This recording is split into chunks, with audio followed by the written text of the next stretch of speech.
Hey, hey, how's it going? Hey, hey, how you doing? Doing good.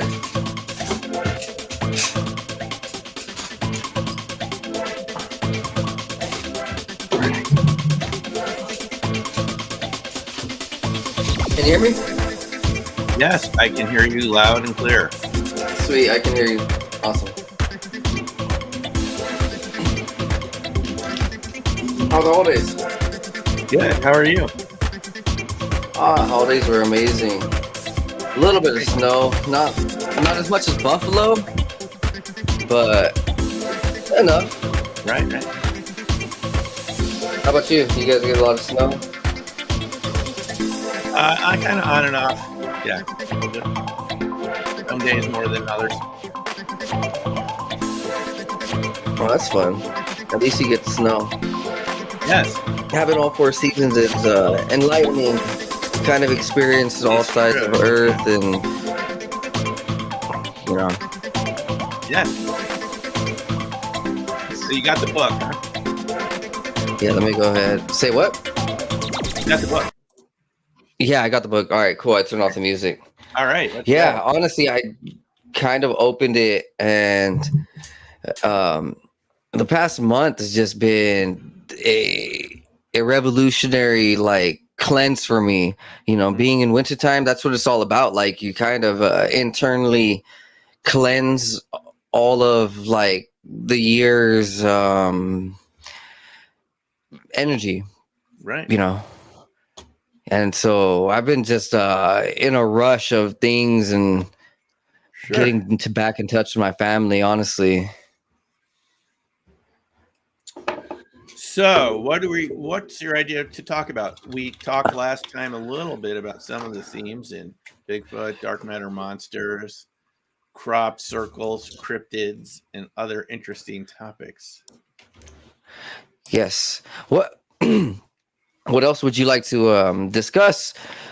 I'm open for anything. I'm familiar with a lot of topics, and I'm not shy to explore a lot of these. So if there's something that really in depth that you want to discuss, that you have, yeah, the floor is yours. Yeah. So, well, last time we were talking about, how orbs tend to show up around these paranormal locations and events, and how it even showed up in remote viewing. And I was rereading a book that I read a long time ago called Remote Viewers by Jim Schnabel.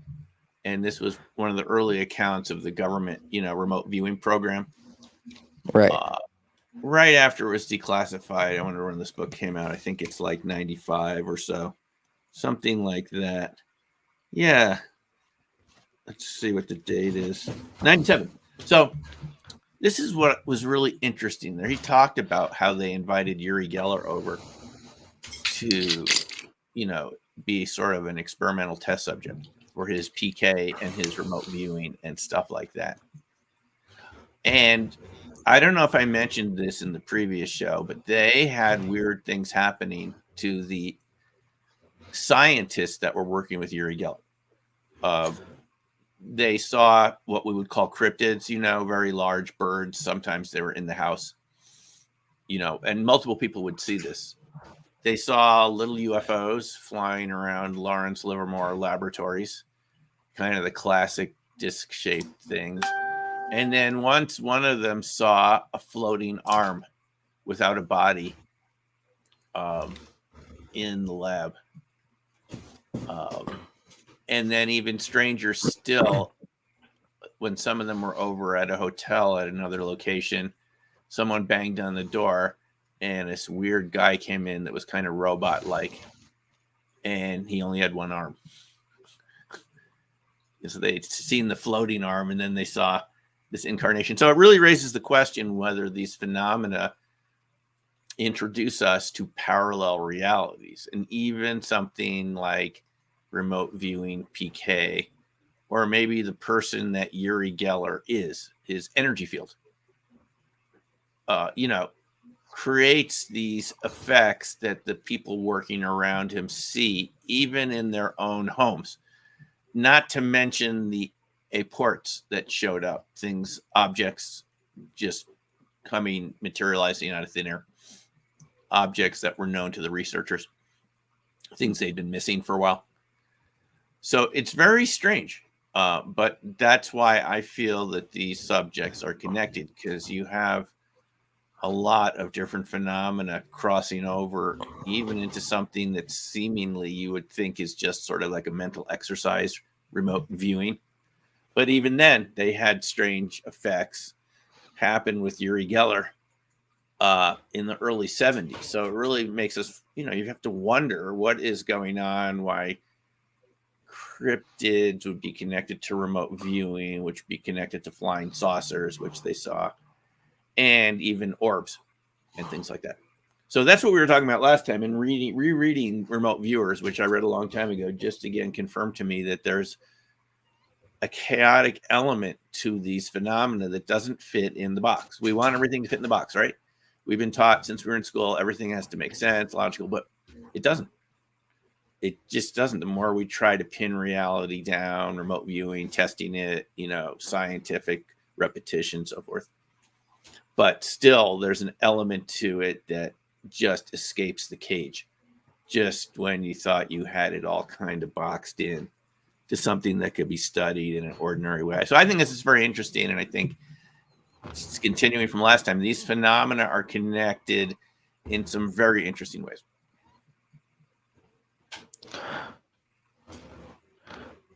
Right.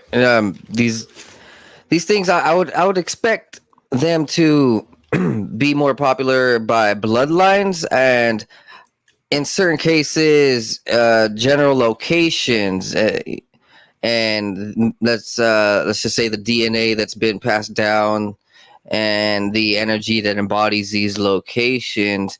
And I think these secret societies and these let's just say higher powers in these colleges, they know what they're studying. They are exactly on point with where they're directing their let's just say ritual tactics or their psychic tactics, or where they're pointing their remote viewers.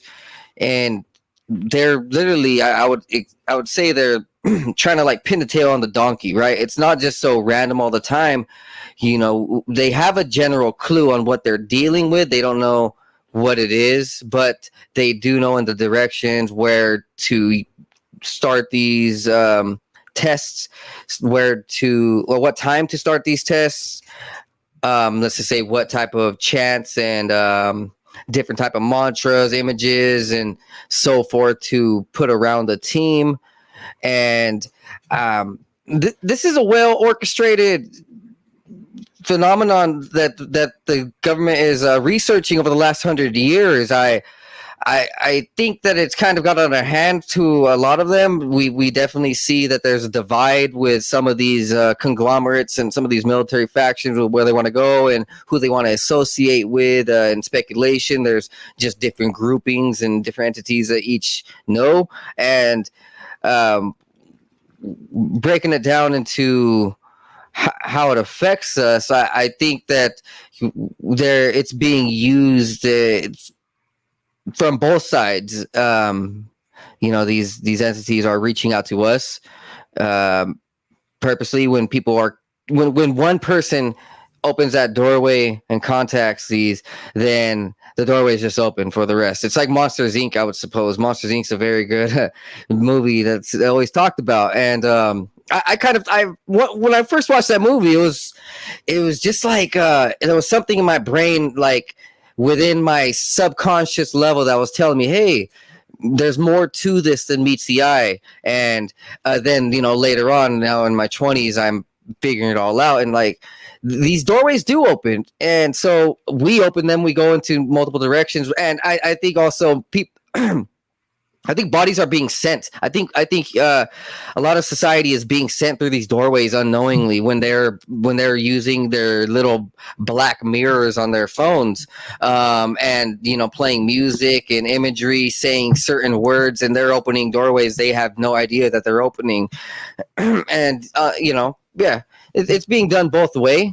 I also think that in some manner, let's just say these Palladians that are speculative up in the sky are coming down through doorways themselves and helping out people, and maybe Nikola Tesla opened up a doorway or had a doorway opened up to him, and people, there were higher entities helping him out. And so that's the other side of it, the light side, I guess. There's dark side, the light side. Us playing, through stargates, ancient stargates, and it's a long war. It's a big war, but we can definitely see it's well orchestrated. As far as dialing it in right now in 2023 to say who's in charge, I have no idea. I have really no idea who's in charge of these doorways and what's on the other side. I just do know that it's coming more and more present, and so exploring these and actually really, I guess, full-heartedly understanding and believing these topics is beneficial to us for humanity. We can't really go to war or go through the jungle without seeing all the colors and animals and enemies. That's a long winded paragraph. I understand, but we can continue on. Let's go on. Well, I mean, I think what you said about unintended consequences is exactly right. And, this is sort of what I studied in my dissertation at WSU, not far away from you, in Pullman, Washington, which is that we have a mathematical mindset that's based on linear processing, linear interactions. But what I think is going on is that the more control you try to apply to any system, the more chaotic it becomes. Just because everything that we do is somehow part of nature, and nature's had its own way to develop these systems, over many years. And so when we come in and we try to make everything efficient and linear, it produces these very unexpected outcomes.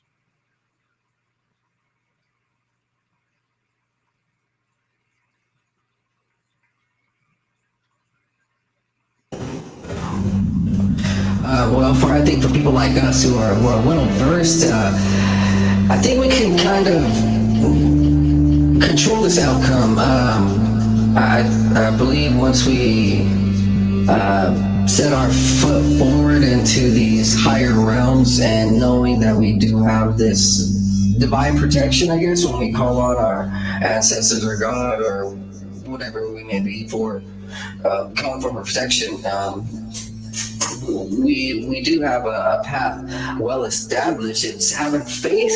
I have these 3 little stickers right here by my doorway at all times. They say faith, grace, and hope. And it's definitely powerful to understand that when we, put on our shield, put on our sword, that we can walk through this reality. It's definitely helped me establish myself in this the last few years. I would feel weak. I would feel unprotected, before I really started believing and actually setting my focus on these topics and learning knowledge really, I guess. I was ignorant, I guess, of knowledge before years ago. Now I'm spiritually protected. God is with us. I think, whether we are religious or not, there is some type of divine protection when we do, have this sword and shield in front of us. Joseph, do you have a vocoder going there? A what? A vocoder. Is that something for audio? I hear an instrument playing as you speak. Really? Yeah, it's mimicking your vocal tones. It's creating random notes. Oh, I apologize. You're sounding like a robot.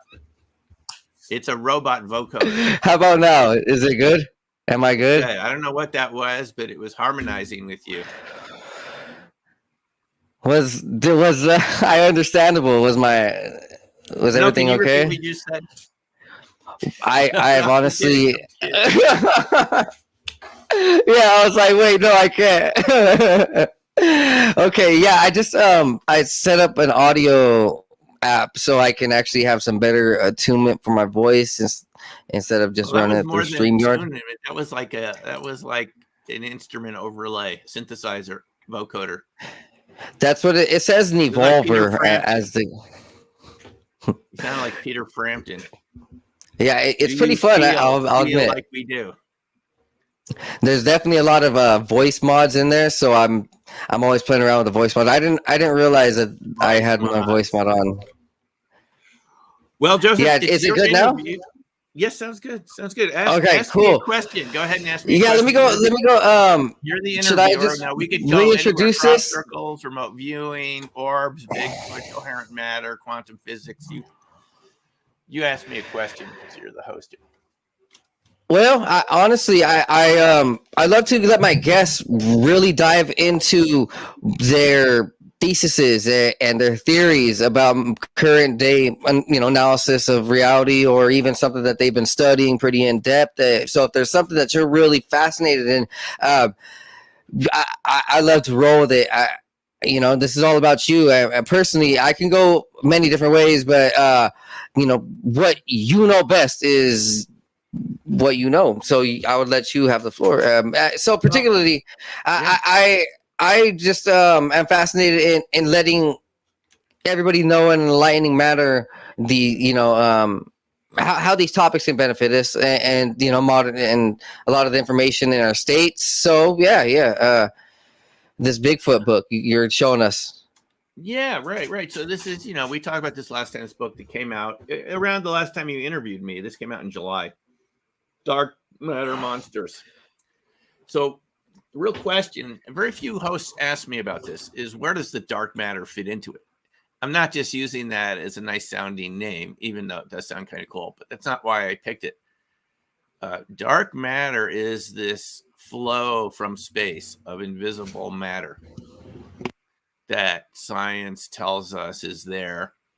And I was in a discussion earlier with someone on Twitter this morning who was making the argument that dark matter is hypothetical, that there's it's just something that you're filling in the model with to make the universe make sense the way we know. It seems to be structured, the density of galaxies, the rotational speed of galaxies, and so forth. But I disagree with that. I don't think this is just some sort of theoretical debate with some sort of cosmological constant, as Einstein proposed. I think this has been measured, and I think part of what dark matter are these relic neutrinos, this energy from the cosmic background during the Big Bang 13 billion years ago, 13 plus billion years ago. And these particles are still streaming into the Earth from, the far reaches of the cosmos from that Big Bang event. And while we can't detect them directly, you even have more mainstream physicists like Ethan Siegel writing in Forbes a couple of years ago that relic neutrinos comprise a small percentage, 1%, something like that, of dark matter, which I know 1% doesn't sound like a lot, but it's more than all the stars and galaxies we can see. We're talking about invisible matter.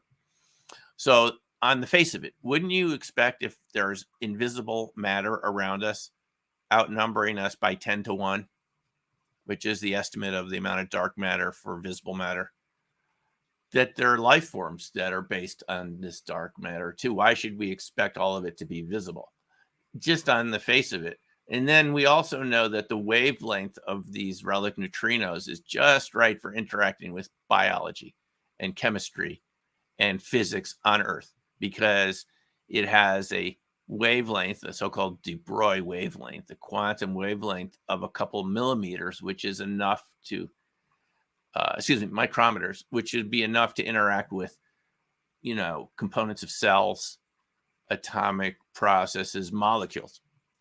And so relic neutrinos are what physicists call bosonic.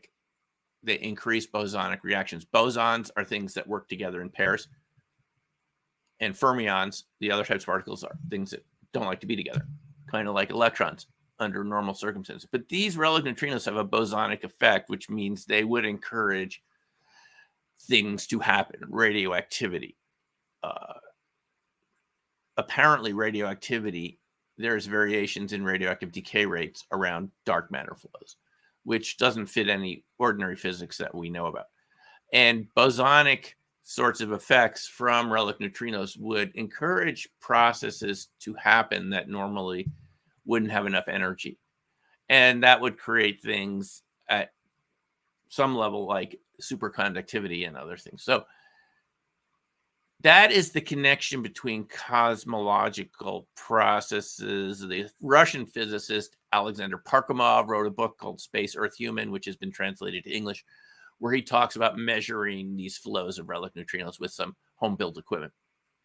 Basically, in his model, there's a flux of dark matter around other galaxies, around the sun, and so forth, which might explain why there are variations in the way pendulums move during eclipses, which there's no obvious explanation for, which the NASA scientist Maurice Allais was interested in showing, that there's these temporary variations in pendulum movement during an eclipse. And these relic neutrino flows, it's not that they're a day-night thing. It's not just when the Earth is facing the sun or not. It's the position of the moon, position of the sun, solar system, galaxies. It's a large-scale interaction. So this suggests that there are these cosmological processes which affect us. Now, here's one example. People are probably wondering, well, what's an example of this? In remote viewing, there's this idea called sidereal time, local sidereal time. And local sidereal time is our position relative to the rest of the galaxy.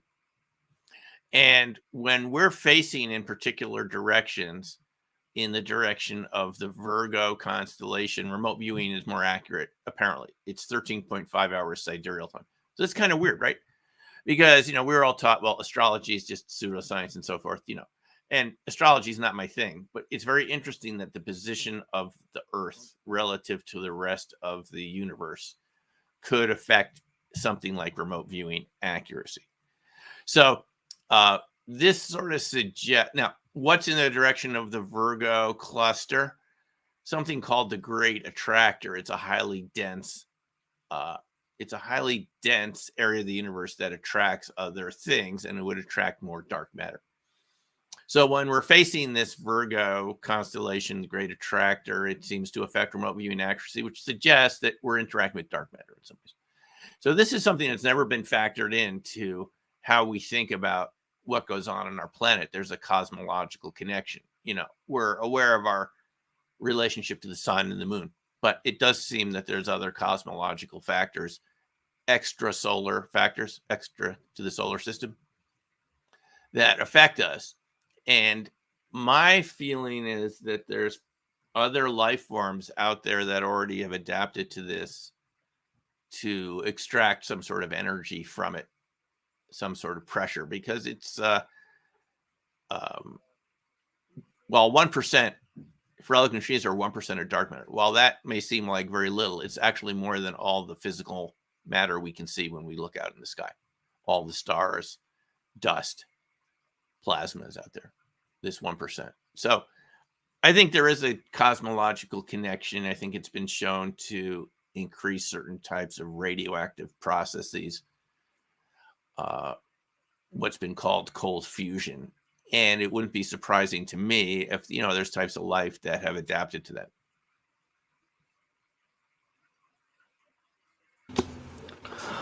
One of these movies that Hollywood has shown me over the last few years that has really put a huge understanding on dark matter was the Disney's Once Upon a Time.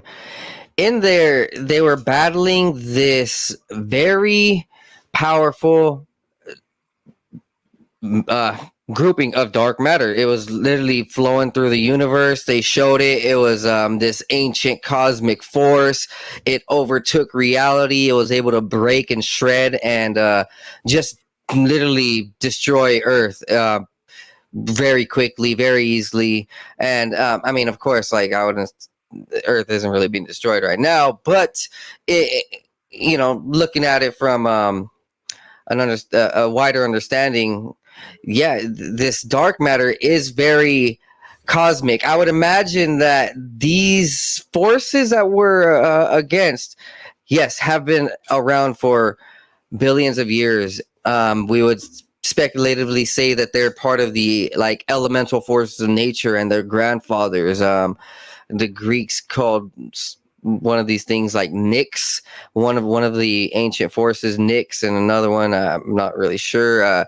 They were these cosmic energies, and hey, I can see that they do have life forms in them. I would imagine that Stranger Things would show some of these life forces that may be relative to what's coming out of them, and how the government is testing and playing with technologies and humans and bodies to really interact with these other dimensions and dark forces.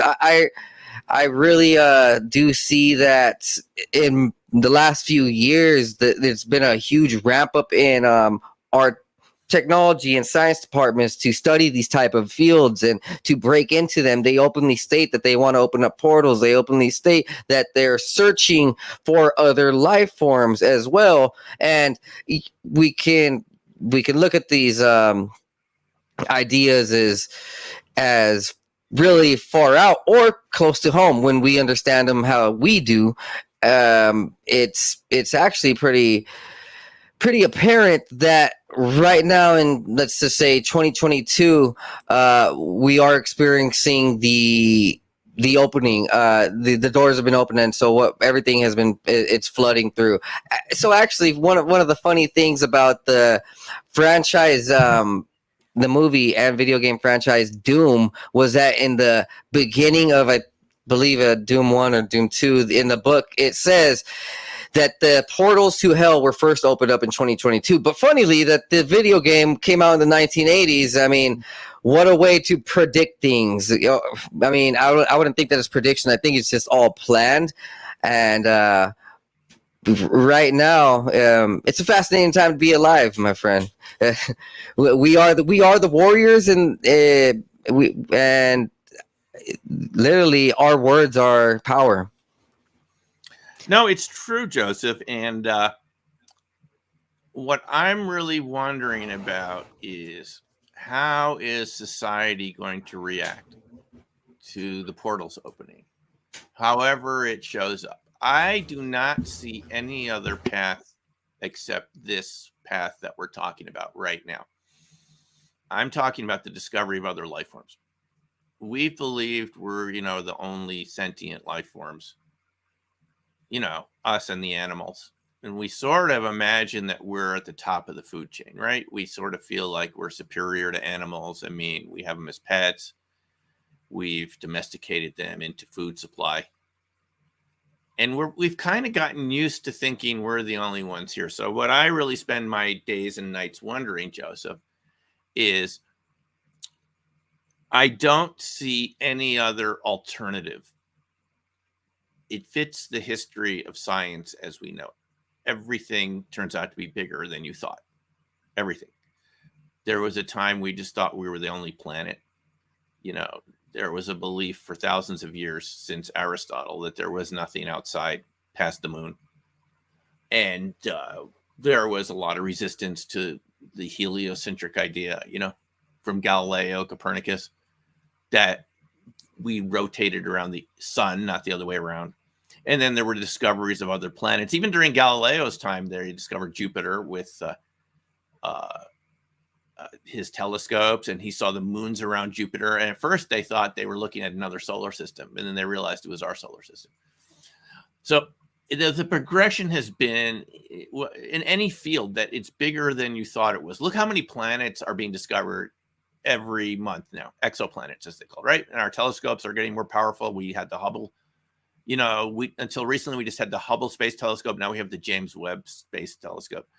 Can see, I don't know, it was 5 times farther.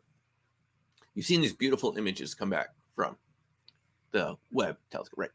So in my mind, if you just logically extrapolate from where we've been for the past 1,000 years to where we're going, Everything's getting bigger.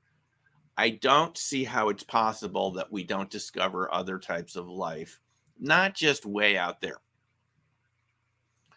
That it's been around us the whole time on the planet, and we just haven't talked about it because we're not comfortable talking with each other in this direction, right? I mean, we've all been brought up by our school systems that we've gone to, that a certain view of reality. And let's say that reality turns out to be much bigger. People experience Bigfoot. They experience other cryptids, Dogman, Thunderbirds, little people, extraterrestrials of all shapes and sizes. They experience entities, spirits, and things, sometimes in their own homes, right?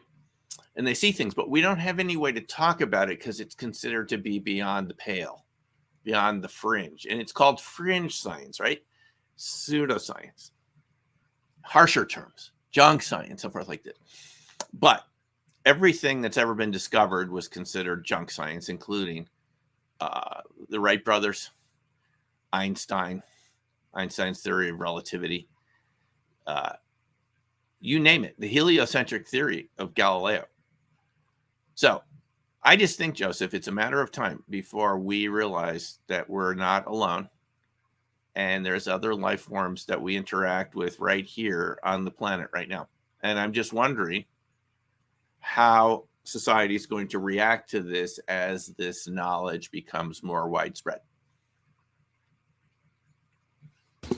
Well, I do know in other places around the world, other continents and cultures, they openly accept these other dimensional entities, but we also know that they ban GMOs, and their gut biome and their brain and pineal gland connection is a lot sharper through nutrients and knowledge. Like, they're passed down through generations. They're ancestors are telling stories over and over, and when these other dimensional aspects pop up, they're not lied to and hidden by this 100-year agenda. Well, America is a new nation. Within 300 years, it hasn't really been able to really flourish with true knowledge the way other continents are, like hundreds, and maybe thousands of years older. A lot older. And so other places around the world, they openly accept things.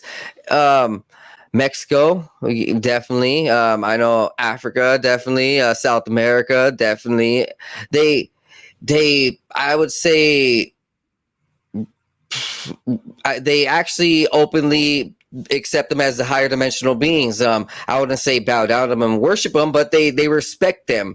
And America has this, weird stigma to not accept it. We just are kind of lost through our genetics. A lot of us, a lot of society, for the people who have been able to sharpen their way through the horror of America, we can definitely see and we accept it. Other cultures, they're very much in tune, and I appreciate that we can see when through TikTok and YouTube, through a lot of videos. It's actually pretty fascinating. I always see these videos from Mexico and South America. Like, another starship, another spaceship, and it's just so fascinating. The difference in emotions.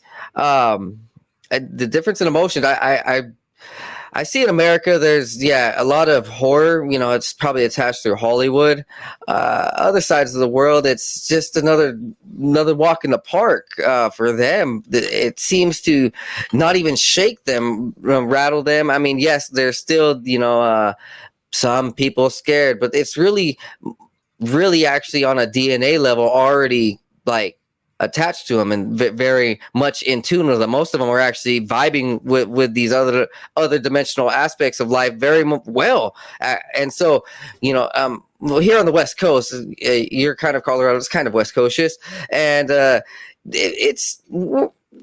we are old Mexico, and we haven't really truly lost a lot of the aspects. So through the origins, we kind of still have it through our bloodlines and through the tribes, through the Indians, through our forests. It hasn't lost touch for us. And yeah, I kind of lost track of where I was going with that and where you were headed with that. Did you say the Tic Tac incident or say TikTok? TikTok. Tic Tac was like 2004 with Is the Tic Nimitz. Tac on TikTok? No, but I was talking about TikTok videos, and just other I'm kidding videos. with you. I'm kidding with you. Right.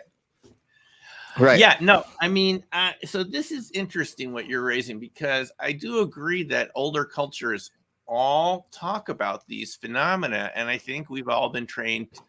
What did we learn in school? It's superstition. But let's say it's not.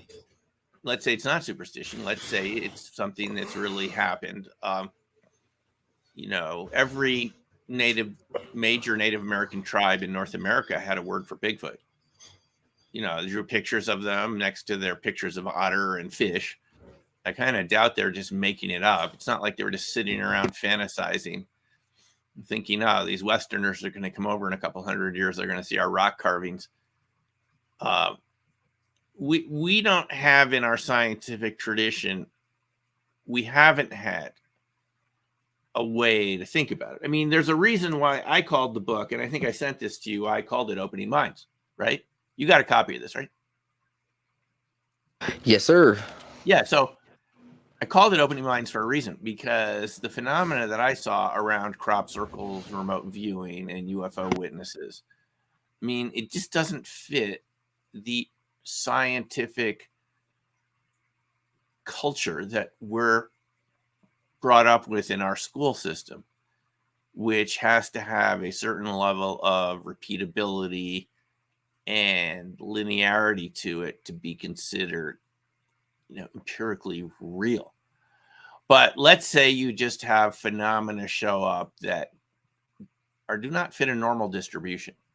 And this is the bias of our science. And I can tell you this as someone who's taught statistics at WSU as an assistant professor in Wilson Hall over there in Pullman. We're heavily biased towards a linear interpretation and a normal distribution, right? Normal bell curve distribution.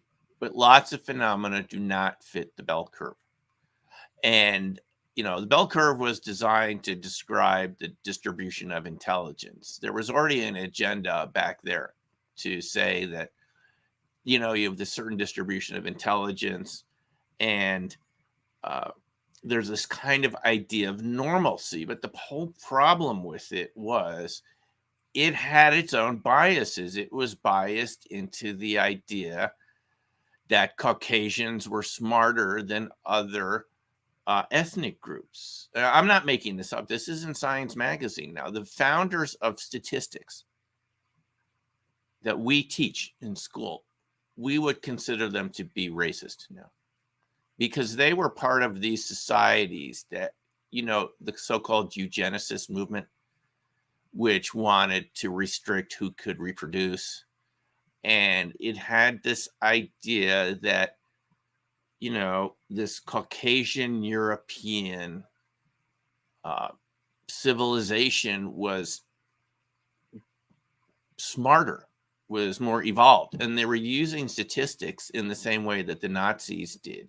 I know this is a very difficult subject to talk about. We have to talk about it because it's really biased towards the people that invented it. And they had the same agenda as Hitler. In fact, Hitler got his eugenicist ideas from the US. We know that he knew about the eugenics movement in the US. And a lot of scientists were in favor of this. In other words, making it illegal for some ethnic groups to reproduce, picking who could have kids and who couldn't. I just read in Science Magazine just yesterday that William Shockley, one of the co-inventors of the transistor, right? The transistor that made electronics possible, also had really racist eugenicist, ideas based in eugenics. And even the editor of Science Magazine, writing today, said he was appalled by how Science Magazine, even 20 years ago, was not criticizing William Shockley.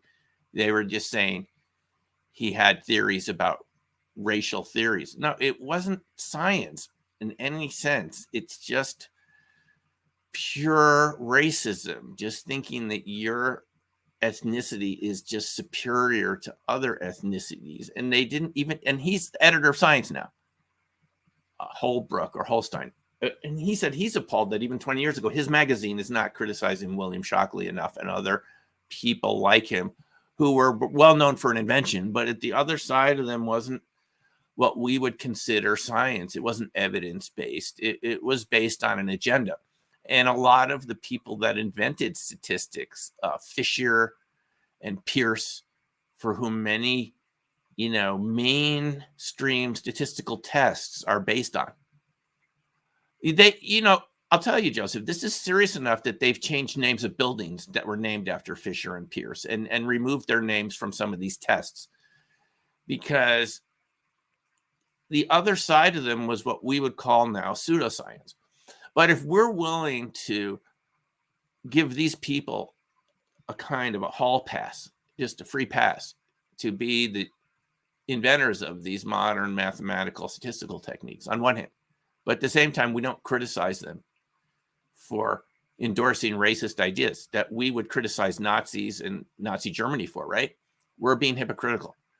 So how can you look at these subjects and call these pseudoscience when you didn't label the same criticism at people that really were doing pseudoscience that said there's any correlation between? Because you know what we know about those intelligence tests now and this whole idea of normal distribution, all this?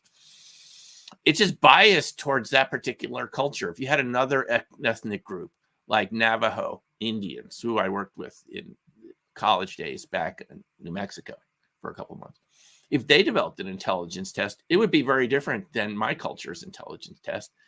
For them, intelligence is be able to count your sheep, be able to shear your sheep, create woolen products, be able to survive out there in remote areas, far away from cluster cities and larger population. Their idea of intelligence would be to be able to navigate on your own out in the chaparral there and not get lost. So what we call intelligence, this whole thing, it's a hoax.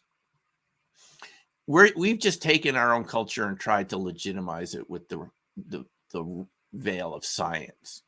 And that's why we're so bad at interpreting all these other phenomena that we call paranormal. Because the scientific tradition has never had to look at anything else. It can always dismiss it with these derogatory labels, which I think happened to cold fusion. And this is why we haven't made progress. Now, I'm not sure I agree with you that America is like a horror show. I mean, we can have this conversation freely right now without being afraid of being arrested like we would if we were in other countries like Russia or somewhere like that, where it's very repressive to anyone with different ideas and so forth. But I think we've been held back from dealing with reality by this illusion, just calling it scientific. Again, people that did not hold scientific ideas but had one good idea, we somehow let them go. And we shouldn't have. We have to admit that what I'm trying to say is there's bias in our educational system towards confirming a certain idea of reality that goes back to Western religions. And that in itself is not really scientific. It's just one set of ideas. It's not right or wrong. It's just one set of traditions that I think we really have to question.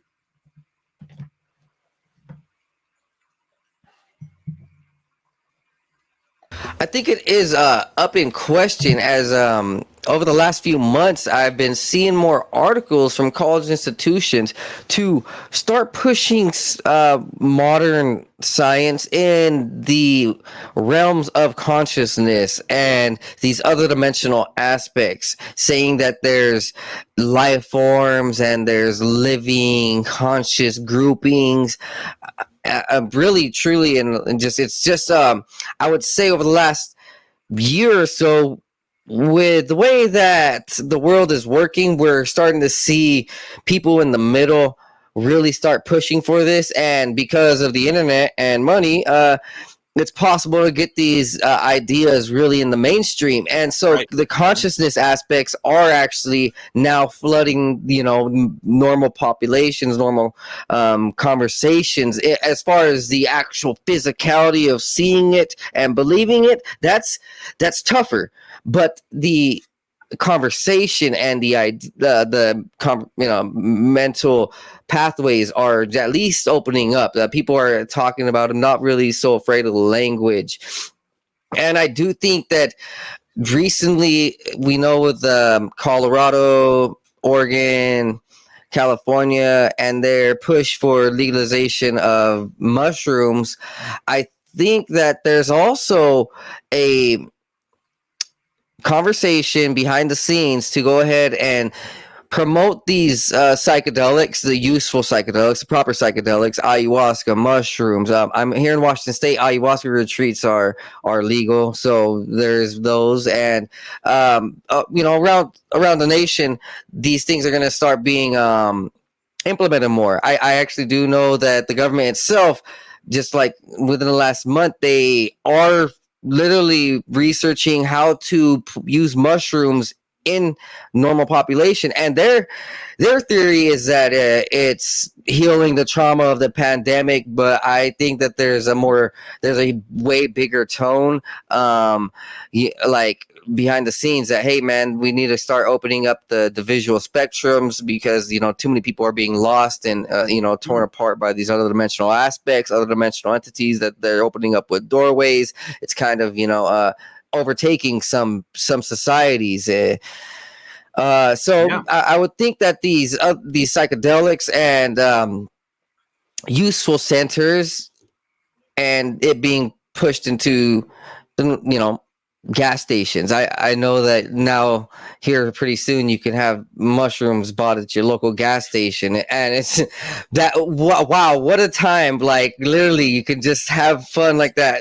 You used to be heckled by your parents, hey, what are you doing, what is that? But now it's all over the science, all over the news. It's like, hey, medicine, our ancestors know about it from other cultures, and it's also a balancer. I kind of think that it reconnects us on this vibe level, all of this, cannabis, mushrooms, ayahuasca, so they call them entheogens. The entheogenic nature of these plants, how it kind of opens us up to other energies, let's just say, like, that are within us, residing in us, or maybe visual energies that we can kind of now see things. Whatever it is, I think it kind of restabilizes society. And right now in the last few years, it's been a huge push for the disclosure of these topics. Also now the entheogenic, the plant nature, the holistic nature. You put two and two together, and you kind of start getting healed, and you become empowered. You're not so down, but you're also very you see life for what it truly is. I'm a full supporter of how these holistic plants throughout nature and cultures around the world are actually very much part of our spiritual nature, and how we control our sovereignty, how we actually become our own beings, and very much in control of all aspects, mind, body, and soul. The aura, our families, connections, the soil and our animals. I mean, like yes, you can have a connection without these type of things, but if you just look at history, the way shamans talk about it in other cultures, and just the way that modern science is now understanding these things, it's actually probably more right that these protect our true human nature. When we look at the way that cultures have speculated the way humankind is, I mean, all right, we're a spirit in an inanimate body, so that itself states that we are this multidimensional being. And if we are like out of touch of that aspect, and we don't realize that there are multiple dimensions to our existence, it throws us off. Now, Like I said, in the last few years, there's this huge push in all directions, all fields, all manners, to go ahead and reconnect us, rebalance us, and yeah, I, I'm all for it. Right now, yeah, America isn't like, it's not, yeah, it's not horrible. We do have a lot of freedom of speech, but just the way that society's been torn in front of our own eyes, it's kind of harsh. Other cultures, yes, it's worse, but at the same time, the GMO aspect is really deadly. Right. And, talking about the government, I think there's a possibility, wouldn't you say, it could play a positive role? I mean, Washington and Colorado were in states that were the first to legalize marijuana. And now it's just a couple days ago, dispensaries opened in New York State, one of the last places I ever thought you'd see this.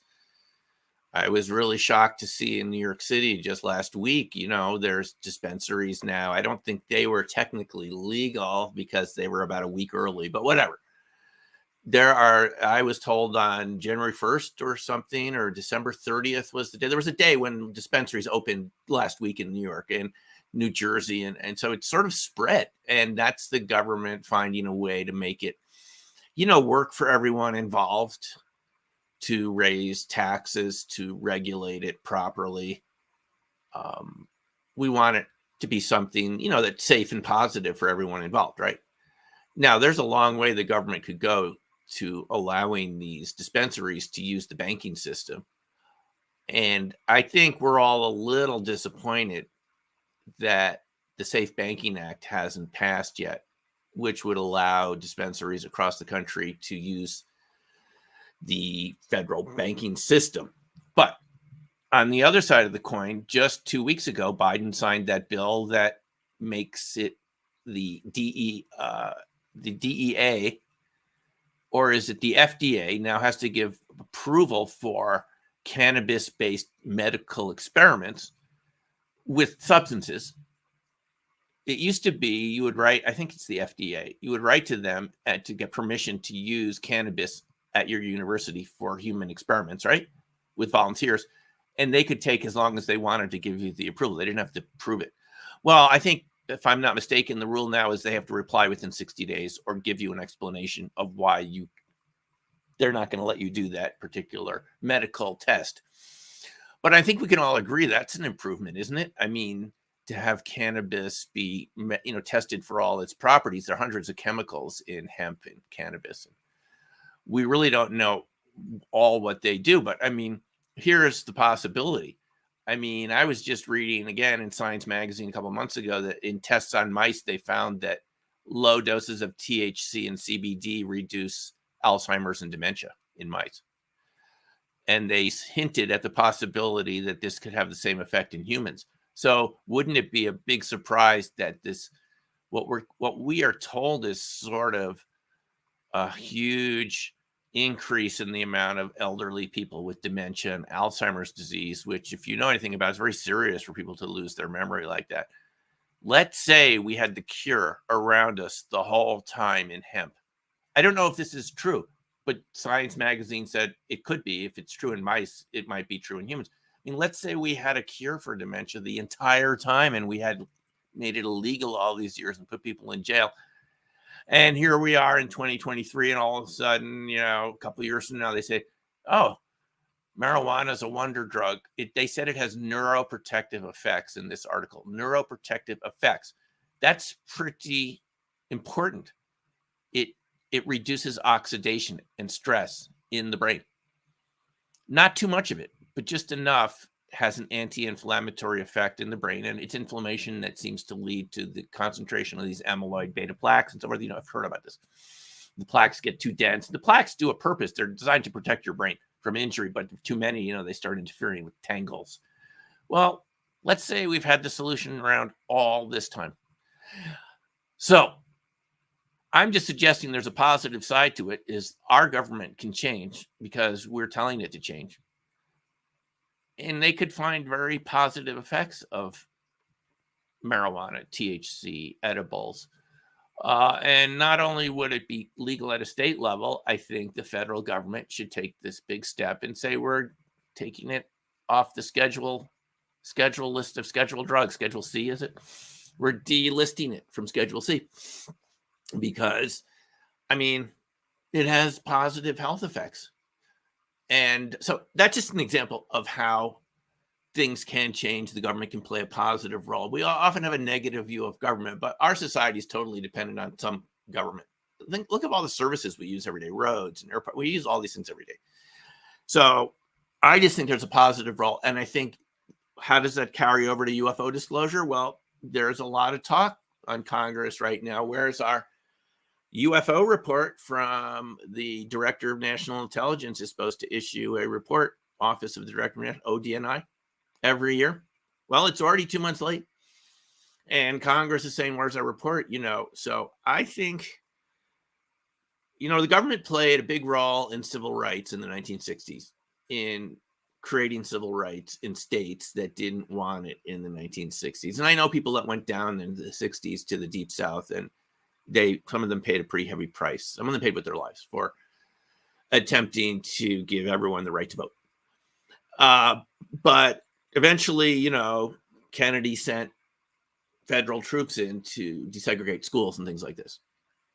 I think we can all agree now it was the right thing to do. We don't want to live in a segregated society. I don't think most of us would agree that is the way we want to live. Maybe some people do, but I don't. I think we mostly agree we want everyone to live and work together, go to the same schools and everything. But sometimes it takes a central force to create that change. And I think in UFO disclosure, I think I can see the government, I'm just saying, I can see them playing a positive role. What could they do? Hearings.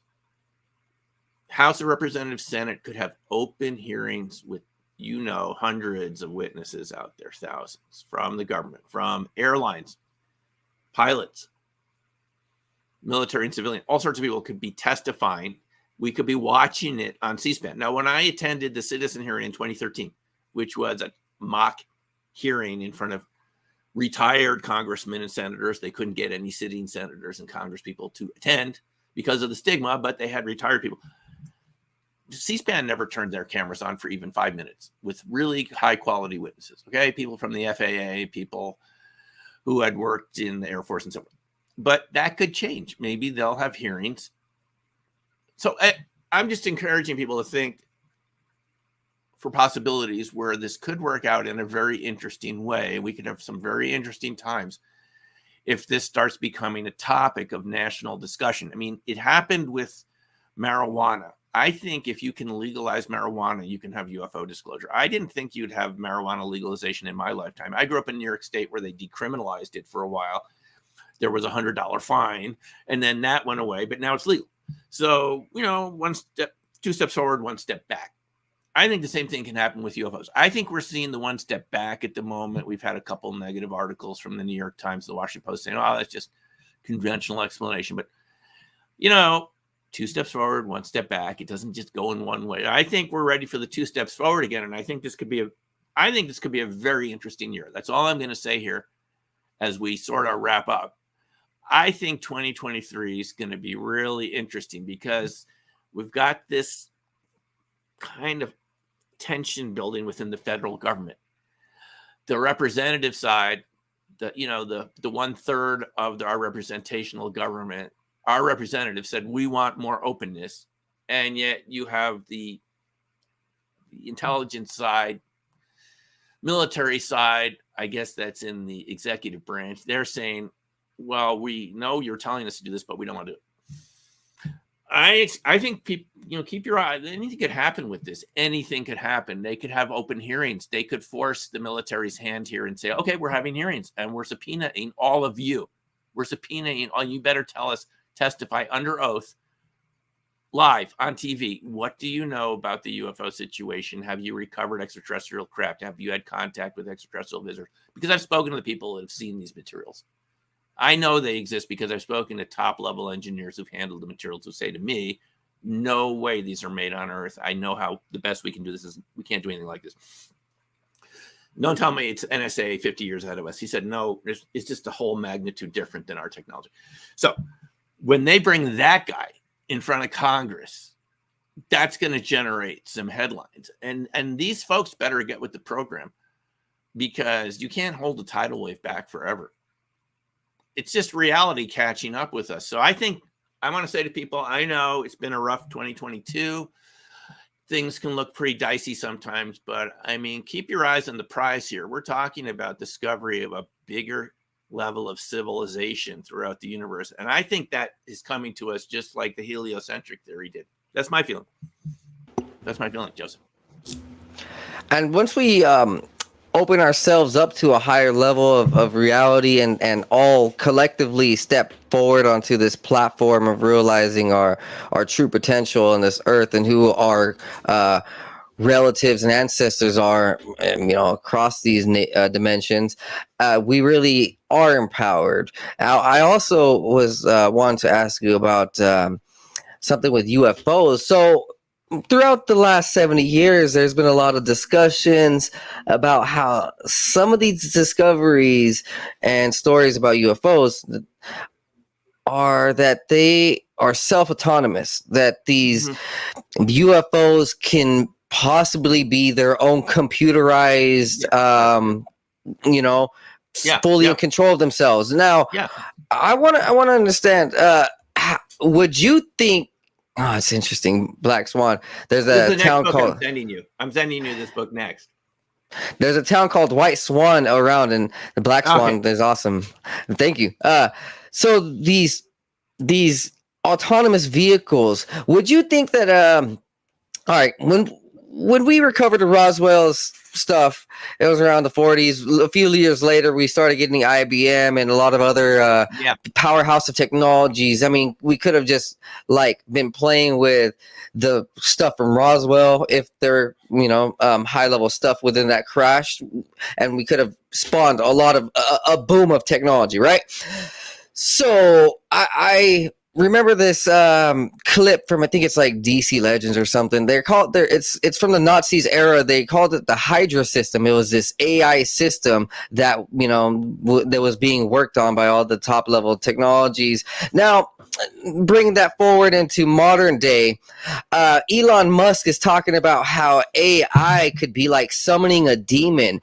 So speculatively, there's a lot of talks between the conspiracy communities is how these AI systems actually could be doorways to other dimensional entities and other conscious beings. So these crafts, yes, other dimensional entities, other conscious beings. Like it doesn't have to be that the being or entity is there. It's just like there's this consciousness to the craft. AI. Would you think that modern day AI may be very similar to what the UFOs might be playing with as far as their own realm of consciousness? I do like to think, just from an astrological sense and a spiritual sense, that humanity and humans have their own pool of consciousness. Plants have their own pool of consciousness. The sea creatures have their own pool of consciousness. Life forms throughout the universe kind of group together into like these pools of networks of electrical consciousness, or whatever consciousness is made out of in radiological sense and all that. So, AIs, computers have their own conscious network. Let's just say reptilians, same thing. Palladians, they have their own little conscious pools. When we look at star systems out there, the Pleiades, all these other ones, right, there's conscious pools. So AIs, I mean, I wouldn't think that Elon is lying, right? Because look, Elon is a very interesting man. He's like devil's advocate, but he's also like literally fighting the system. So he's like trying to take over. He's trying to take over the Hell Club, and it's like he's literally destroying, like trying to take away a lot of names. So he's a good and bad guy. Not really good, but he's an interesting man, right? And he says a lot of stuff that's like shouldn't be taken for granted. Like it's very, we shouldn't look at it like he's bluffing a lot of times when he's talking about his science projects and what his discoveries are. And Yeah. So, what do you think about these computer systems and AIs and them being other dimensional entities? And So yeah, is the question: are we going to open the gates of hell with AI? The way Musk has suggested, I don't think so. First of all, there is no artificial intelligence. There's just intelligence. Now, we've assumed that intelligence is pretty much the property of humans, and we say some animals, they do tests on fish and spiders, and they see them sort of making decisions. They've done tests with spiders where they can see them look at a thing area for 20 minutes thinking how to jump over to something that they like.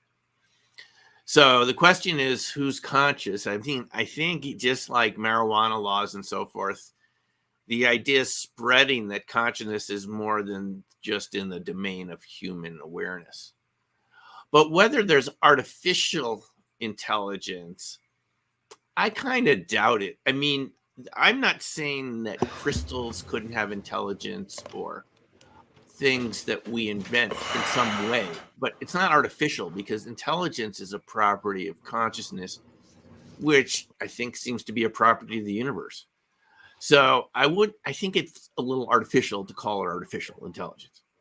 But I mean, I think there is the possibility of intelligence being seen in many different systems. And I do think what we call UFOs, I think some of these are probably like drones. I mean, if you're sending these vehicles from far away, if that's what's going on, and I can't prove that yet. I mean, maybe they're from parallel realities, but just for sake of argument, let's say they're from some other part of the galaxy or other galaxies. I mean, we would probably send drones there first we send these Mars probes and things, right?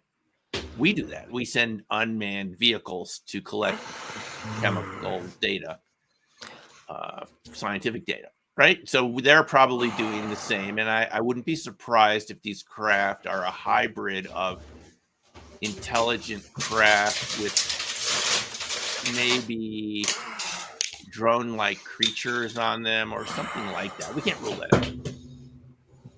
Go ahead. Did you want to say something before we wrap up? So two things to add to that, right? So speculatively, right, if we look at the 2004 hacking of NASA, man, I forgot his name. I always say it. How he, man, I really forgot his name. I've been literally studying this case since it came out. Who are you talking about? The hacker that hacked into NASA and viewed all Gary of McKinnon. the. Yes, Gary McKinnon. Right. So if we understand his knowledge, then there is actually bases over there on Mars. And so when we send these rovers, which are still unmanned and are probably like UFO, like conscious on their own. I mean, I would actually think that they're being sent to like actual bases in human populations already. Now, secondly, when we look at Mr. Lemoyne, the Google engineer who created one of the Google chat AIs, he actually referred it to as a golem. Now, you hit on a topic how crystals can be like conscious, or crystals can hold energies that can be conscious similarly. So, looking at these supercomputers and the network of computers around the world and phones and a lot of this technology around us, it's crystallized. It has gold wiring, or there's a lot of like wiring in it. There's a lot of metallic stone crystalline structures to it. So like it could hold this ethereal presence within its own right, definitely. To call him something like a golem, it pulls out these ancient aspects. I'm just so fascinated with Talos from the Greek stories. Even the stories of Buddha, where he's fighting these robot-like creatures. These things have been around a lot longer than us. I would imagine that what we know as aliens or higher dimensional beings, creator gods, would actually tinker with something like robots for for a lot longer than we understand. Actually, when I look at humankind itself, when I look at the story of humankind being created from dirt and being breathed into, that itself, like, I already like put two and two together. It sounds like a golem. It sounds like this incarnation of this higher technological beings creation. Like, someone from out of this universe who knows how to create beings, and they did it, and we are it. And so UFOs being conscious in their own right, like I can see it, like and it is a tough challenge for our government to really start classifying and say, oh yeah, we know what's behind it, when they don't. And it is, I guess, for society to follow them, to follow the government. For us, we kind of see a lot of the topics from around the world, and we're here to help.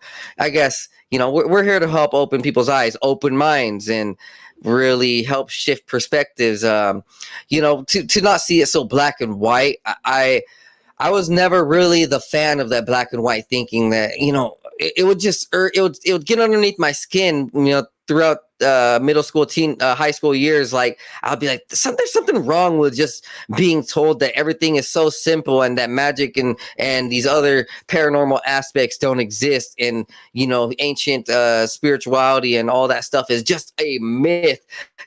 Ever since childhood, whenever they would call it mythology, I would be kind of like, no, what are you talking about? That's not a myth. Like, I would always just kind of be like battling it. Like, I'm like, no, man, come on. But little did I know, actually, without the research, that it was true.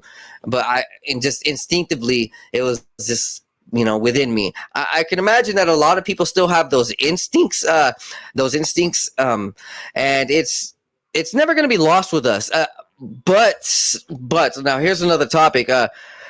When we talk about cloning, there's a lot of actual corporations that exist right now that say, with their own words and interviews, hey, yeah, we have human cloning capability. There are these embryo chambers that are already existing for artificial womb, so people can have their own modified children. There's babies that you can actually genetically alter for a price, and you can have a super child if you wanted to. Would you think that maybe those clones, even the cloned animals that have existed for the last 15 years, actually, let's see, from 92 to now, that's like 20-30 years. So yeah, Dolly the lamb, Dolly the sheep. So what do you think? Do you think that these clones are part of maybe the other dimensional realms of consciousness, or would they remain human? Would they be the its, or would they be us?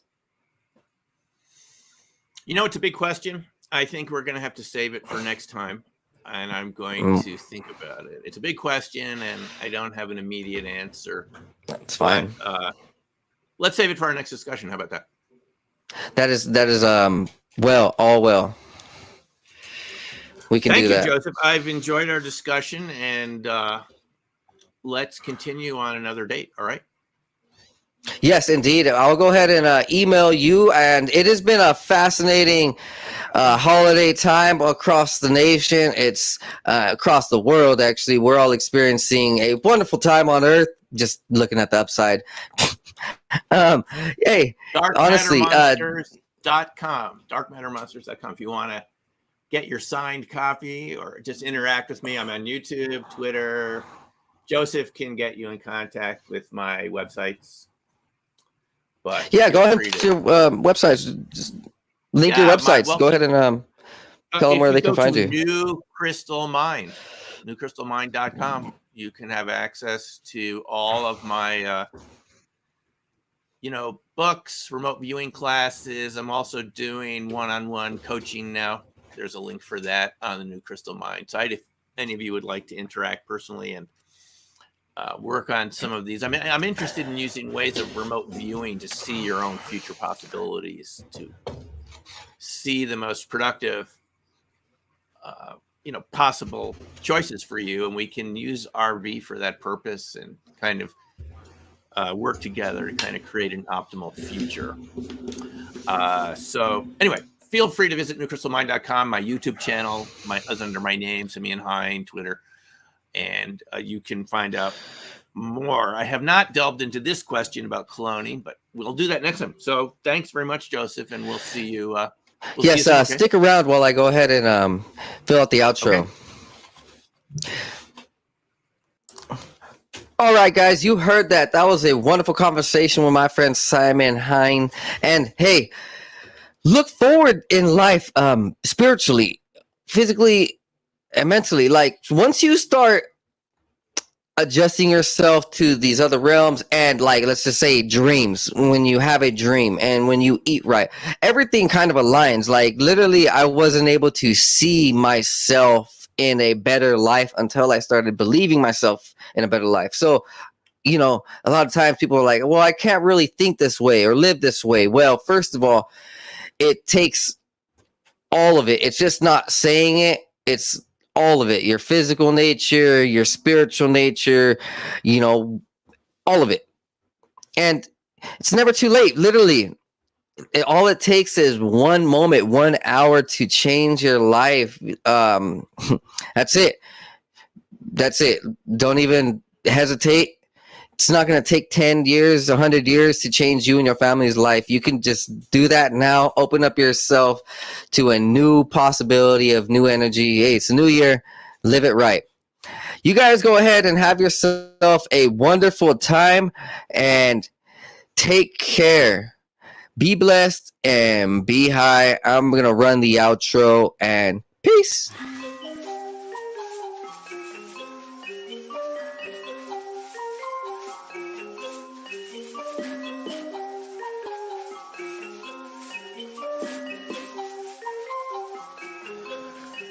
Meditating, analyzing everything I see, so I see new horizons. Took the acid, feeling blasted in my brain, so I've been sitting up inside it, thinking about the present and the future. I'm improving cause I am a trooper, never getting caught up in the loop. Got up out it cause I found the truth. Woke up to a beauty of the day, the sun is shining, so I'm finna stay. Sitting, soaking up all of the rays, till I feel it surging through my brain like some booger sugar. Did a lot of cane, experimented with it, couldn't name all the times I did it, feeling like a fade. Yeah, I'm really glad that I let it go, cause I gotta be prepped for the time when the plane ride is a new norm. So I know I'm gonna stay high, blaze on the ganja, feeling like I make my music go to another level while I take off. I can't ever stop this, fell in love with it, fit like a glove, so I'm never ever done with it. So now I'm about to rip another beat, ayy. One day I'll make a million in a week, yeah, shooting for the top spot. Feel like I'm a hot shot, like I really got a chance with it. I will not flop, somebody gonna make a dance when I pop off. Gonna have all the bitches taking all the tops off. I've been feeling like I'm really gonna kill it for the rest of my life, so I've been staying focused. In my soul, I've been feeling like $1 million, so I know that everything is really getting closer. Yeah, no posers, only been hanging with the ones I've chosen. Only all the people that are living in the right way, cause they spending every day growing. Yeah, no whole shit coming in my life and then leaving in a moment. That's the shit I'll never let into my life again, cause lately I've been feeling like I'm golden. Never showboat, I just showcase on my music that I made this far. Always knew that I could be the one that would get this far.